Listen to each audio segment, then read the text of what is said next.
Hormuz প্রণালী দিয়ে এক ফোঁটা তেল বা গ্যাসও সরবরাহ করতে দিবে না বলে হুমকি দিয়েছে আইআরজিসি।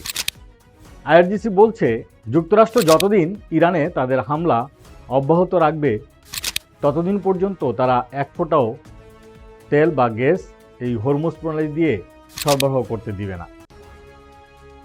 সম্প্রতি তারা জর্ডানের দক্ষিণাঞ্চলের বিপজ্জনক স্থানে দুটি জাহাজকে ধ্বংস করেছে। তবে এখনও পর্যন্ত নিশ্চিত হওয়া যায়নি যে সে জাহাজ দুটি আসলে কোন দেশের এবং সেখানে কি পরিমাণ ক্ষয়ক্ষতি হয়েছে।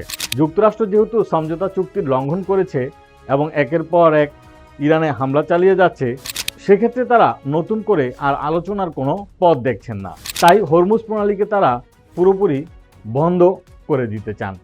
আন্তর্জাতিক বিশ্বে আজ যে তেলের দাম ব্যারেল প্রতি প্রায় $90 বেড়েছে, সেটি ধীরে ধীরে আরও সীমা ছাড়িয়ে যেতে পারে। আর পরিস্থিতি যদি এরকমই হয়, বিশ্বজুড়েই জ্বালানি সংকট আরও তীব্র থেকে তীব্রতর হবে।